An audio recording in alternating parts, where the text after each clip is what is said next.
Most multiplayer games are either intense co-op sessions where you have to rely on others to survive, or vicious competitive battles where the best players feel like gods. Evolve manages to not only capture both elements within a single game, but within each and every match.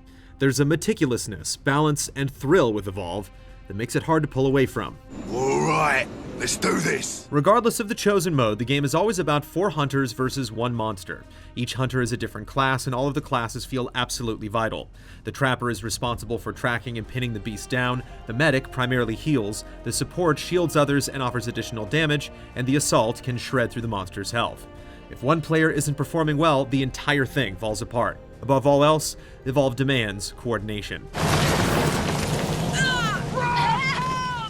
Instead of capably fulfilling a single role, the monster spins many plates at once. It requires sneaking around the map looking for wildlife to consume, since eating builds armor and gets you closer to the next level of strength. Whichever monster you play as, the feeling is the same. Evolve expertly encapsulates the sensation of being hunted.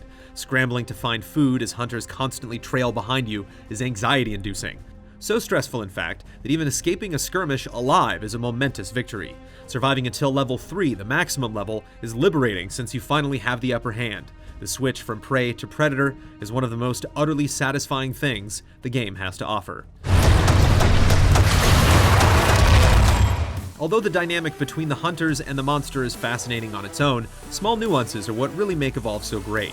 The medic's primary job may be to heal, but the class has other valuable tools as well. Val, the first medic you unlock, can slow monsters with a tranquilizer gun and create weak points with an armor-piercing sniper rifle. Balancing between healing and creating an advantageous situation makes the medic feel like much more than a one-note class. The other 3 classes have equally interesting wrinkles that suck you in very quickly. He got nothing to be afraid of. He fucking shook me down. Cost me 50 keys to learn that lesson.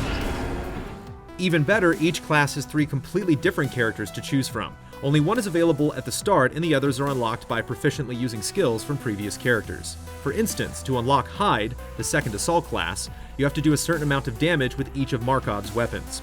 It's meant to encourage players to use every aspect of their class, but it ends up being rather annoying. Oftentimes, you'll find yourself doing the same repetitive tasks just to rank up, which detracts from the natural flow of the game. Thankfully, account progression, which happens no matter who you're playing as, is handled more smoothly. You earn perks for both monsters and hunters through normal activities such as completing matches, winning, and playing well. Every character that we've played drastically changed how we approach the class. Maggie, the first available trapper, relies on an AI-controlled pet named Daisy to find the monster. Yet Griffin, the second trapper, has to manually place sound spikes that pick up noise within a certain radius. It's more difficult placing the sound spikes than it is following Daisy, but the payoff is that you can cover the vast majority of the map. The variation between Maggie and Griffin is one small example. Every character is so distinct amongst all of the classes that unlocking a new one is an enticing prospect, making it easy to keep playing. The 3 monsters also have pronounced differences. The Goliath is a hulking savage that's deadly up close. The Kraken can fire pillars of lightning at a distance, and the Wraith is a stealthy glass cannon. Each monster looks and sounds absolutely menacing. The guttural roar of the Goliath or the piercing shriek of the Kraken goes a long way in shaping their identities. For as excellent as the included 3 monsters are, it's hard not to wish there were 1 or 2 more. Considering there are 12 hunters to unlock, the 3 monsters seem sparse by comparison. The monsters may be much more involved, but with only 3, we're starting to feel like we know how each of them will behave during any given game.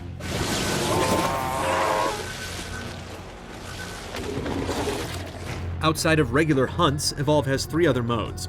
Nest requires hunters to destroy 6 monster eggs at random locations. Rescue scatters around injured colonists that need to be saved, and Defend is a survival-style mode where 2 power generators must be protected.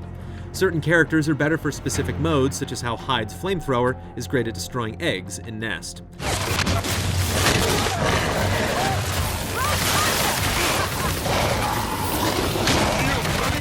The problem is that because the hunter-monster dynamic is still so prevalent in each of the modes, none of them are that wildly different. Whether you're saving colonists or destroying eggs, the monster is still trying to kill the hunters, and the hunters still need to work together. The chase may be gone, but the actual battles are extremely similar, preventing any of the additional modes from standing out. Evacuation suffers a similar fate.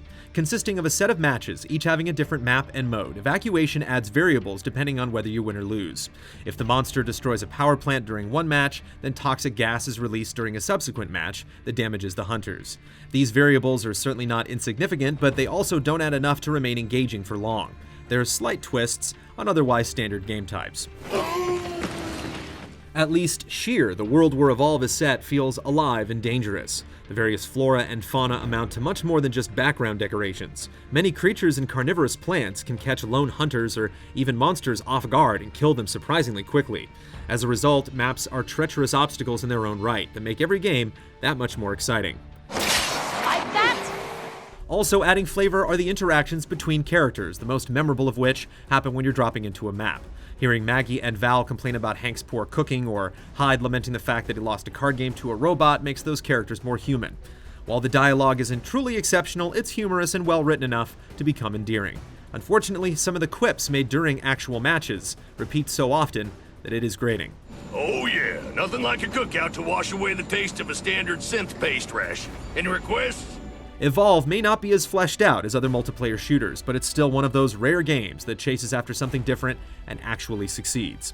It's built for incredible player-driven stories when you just barely triumph over a level 3 monster or when you wipe out a group of hunters within a few minutes. Our biggest fear going into Evolve was that it would only be fun in short bursts, but every time we play, the session lasts for hours. Even now, there's still so many things we want to get better at and experiment with.